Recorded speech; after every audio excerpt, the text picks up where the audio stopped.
Welcome. It's time for another edition of the Get Stuck on Sports Thumb TV edition. Dennis Stuckey, your host, and like we do every week, let's start with the ladies. And we'll look at the BWAC race first, which is only a two-team race at this point between Yale and Armada, and it's been this way for a couple of weeks now, it feels like.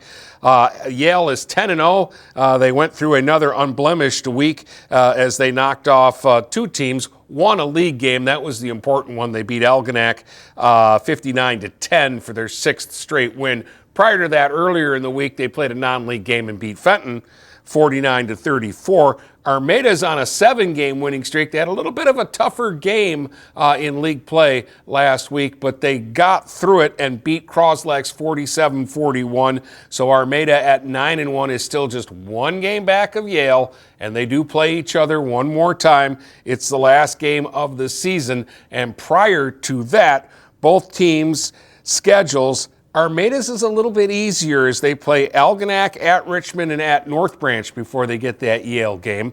And those are three games where they'll be the favorite to win. And Yale will always be the favorite, but their games are a little trickier. They get North Branch at home. They have to go to Imlay City, and they have to go to Croslex still. And in fact, Yale's last three games of the season in league are all on the road because that rematch with Armada comes up on the road. Remember, it was just a 3-point game the first time around in Yale, with Yale winning a low-scoring game 35-32. So there's a lot of fun still to go in girls basketball. By the way, one more Yale win officially eliminates Imlay City and North Branch from the race, which is why I'm not really spending a lot of time talking about those two teams down the stretch here. Sticking with the ladies, in the MAC red, Ike is the front runner. They're 6-0 in league play, but Ford, PH, and Dakota still mathematically have a chance, and PH has a very important week this week. They have to at least split their games to still mathematically be in the race. 2 wins would really keep them in the race. 2 losses is going to knock them out, but the big one is Tuesday night. They host Eisenhower. Got to win that game.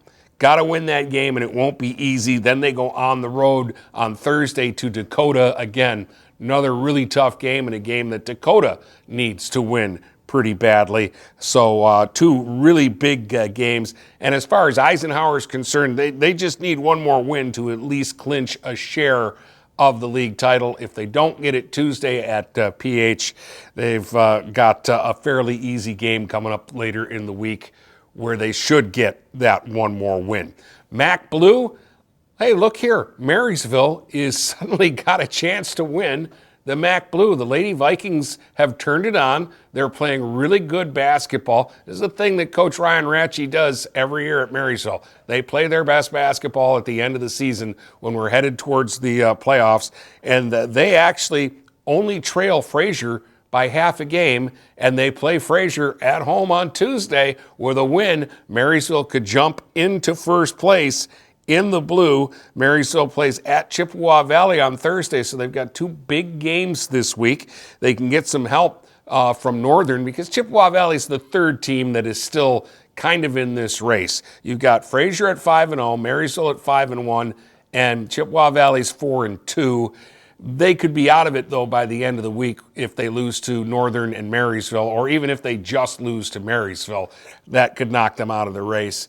And meantime, Fraser does have that one game in hand, and they've got an easy game later this week against Sterling Heights-Stevenson, who's only won 1 game this year in the league. So Fraser's going to probably win later in the week, so Marysville really needs this game at home on Tuesday against Fraser, a chance that they could be in first place by the end of the week. Actually, with a win Tuesday night, they'd be in first place Tuesday night, but to keep it, they'd need to probably win again on Thursday.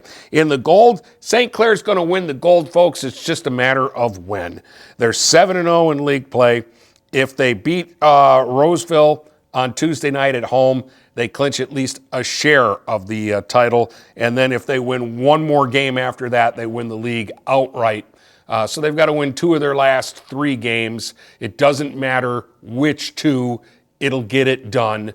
And even if they were to split this week, they still play the team that's chasing them, L'Anse Creuse, in the last game, and they could win it outright, and that's also a home game for the Lady Saints. They're just playing great basketball right now. They really took it to Marine City last week, 46-19, and it really wasn't even that close. They actually shut Marine City out in the fourth quarter of that game.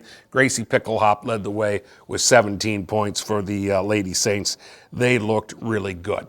All right, boys basketball, the most important note that I've got to give you before we look at the league standings is that Cardinal Mooney beat Bishop Foley 47-40. They beat them 3 times this year. That automatically makes Mike McAndrews Coach of the Year and Cardinal Mooney Team of the Year for beating Bishop Foley 3 times. Doesn't matter, I'm the only one that gets a vote, and that's the way I'm voting. So there you go. That's how much I don't like Bishop Foley. All right, boys, let's start in the BWAC. Croslex 11-0, Yale 10-1. I'll technically include Emily City because they're 8-3. And you know they play Yale one more time. They're done with Croslex, and they suffered a devastating loss to the Pioneers last week in overtime at Croslex, 69-66. The Spartans were winning this game all through the first half and through the first part of the third quarter. At one point in the third, they were up by 13 points, and then Croslex did those things that Croslex has been doing for several years now that just frustrate the heck out of everybody in the BWAC. They have these surges where you look up at the scoreboard and go, boy, they were way down. Oh my goodness, they've caught up. They hit a 3 at the end of the third to make it a 3-point game. They took the lead in the fourth, and actually Emily City had to battle back to get the game tied at 61 and get it into overtime. But finally, the Pioneers came through an OT for the 69-66 win. And at the time, it was their 10th win in a row. Later in the week, they beat Armada 59-41 for their 11th straight victory. They're 11-0 in league, 15-3 overall. Still have a 1-game lead over Yale. Emily City at 8-3. They got to win out and then hope for a lot of help. That probably isn't coming because Croslex probably isn't losing on the road at Algonac or Almont. And then they've got the big one with Yale at the last game of the season. Yale has got to go to Emily City. That'll be a tricky game. The Spartans are going to be playing tough. Then they play Armada at home, and then they have the big game at Croslex. What it basically boils down to, if there are no upsets, Yale and Croslex are going to meet in the last game of the season, and they're going to be playing to see if Croslex is the outright champs or if Yale gets to share the title. Because remember, Croslex went into Yale last month and won that game in overtime, kind of the same way they beat Emily City, where it just kind of came out of nowhere in the fourth quarter, a game that they'd been losing all night, and they figured it out. By the way, Max Knoll with 15 points to lead Croslex in the big win over Emily City. Alex Levitt had 12. Corbin Allen hit a couple of big threes and finished with 9. And Shane Slanik had been shut out the entire game and then scored 7 points in the fourth quarter to help Croslex take control of that game. Levon Edwards was 17. Really like Gauthier. He had 13 for Emily City before he fouled out. And I've got to mention Brady Detweiler. He only scored 8 points in the game, but they all came late, and they were all big baskets to keep Emily City alive in that game for as long as he could. Yale kind of cruised through the week. They beat North Branch 73-49. That was their close game because they beat Algonac 67-18, and that's how the Bulldogs came through. You know, Croslex hasn't lost a game in the new calendar year. Their last loss was December 29th to Davison, and they haven't lost to, obviously, anybody in the BWAC this year. All right, switching to the red. Dakota and Port Huron Northern. Actually, it's going to come down to the last game of the red schedule. Friday, which, by the way, this Friday is a Friday the 13th, so that just kind of adds a little flavor to it. But Dakota is home to Grosse Pointe South. If they win, it's over. Dakota's the league champs, undisputed. But if they lose that game and Port Huron Northern wins at home against Chippewa Valley Friday night, the Huskies will earn a share of the league title. So Northern needs a win, and they need a Dakota loss on Friday the 13th. Stranger things have happened. In the gold, it's between Warren Woods Tower and New Haven. I was telling Chad off the air what needs to happen. I'll tell you on the air what needs to happen. St. Clair plays Tower. St. Clair needs to win that game, and New Haven needs to win their game, and they've got Lakeshore, so they're going to win their game. And then New Haven would be the outright champs. However, if Tower and New Haven both win, they're going to share the league title. If Tower and New Haven both lose, they're going to share the league title. If Tower wins and New Haven loses, Tower's going to be the undisputed champs. And obviously, if New Haven wins and Tower loses, New Haven's the undisputed champ. But St. Clair gets to play a role in the verdict because they're playing Tower this week. In the silver, it's kind of the same thing. East Point and Centerline, both 8-1. It comes down to the last game in league play, and Marine City's playing East Point. And Marine City would like to win because they'd like to stay ahead of Marysville because they don't like them. Marysville is going to play Southlake on Thursday, and they're probably going to win that game.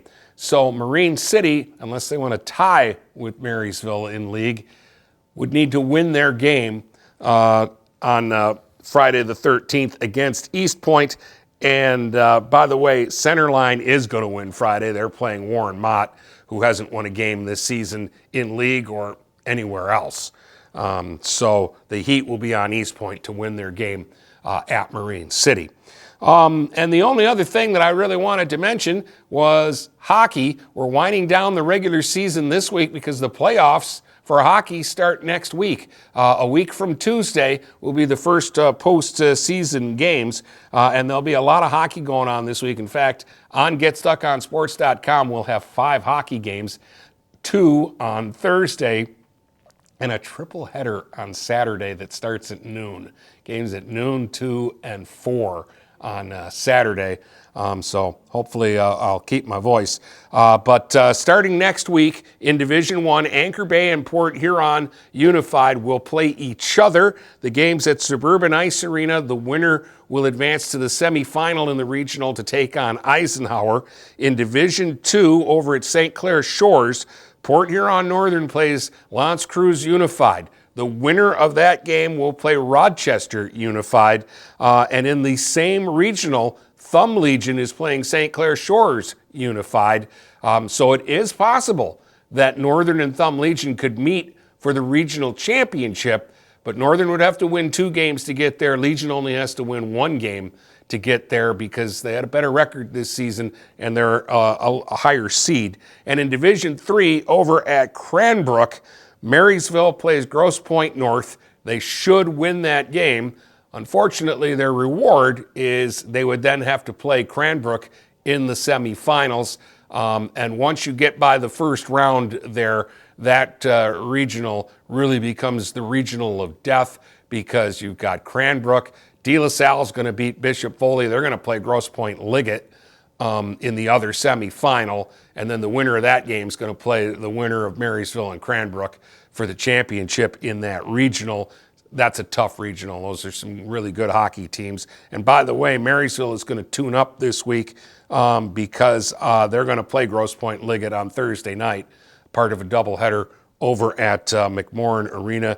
That should be a lot of fun there. And that's basically a quick little look at what has gone on and what is to go on this week. And we'll be back next week to, again, we'll have a better understanding of who's winning in league, and we might even have some boys basketball district matchups by next week. And certainly we'll get a little more in depth on the hockey playoffs as well. This has been the Get Stuck on Sports Thumb Coast TV edition. I'm your host, Dennis Stuckey. Thanks for watching.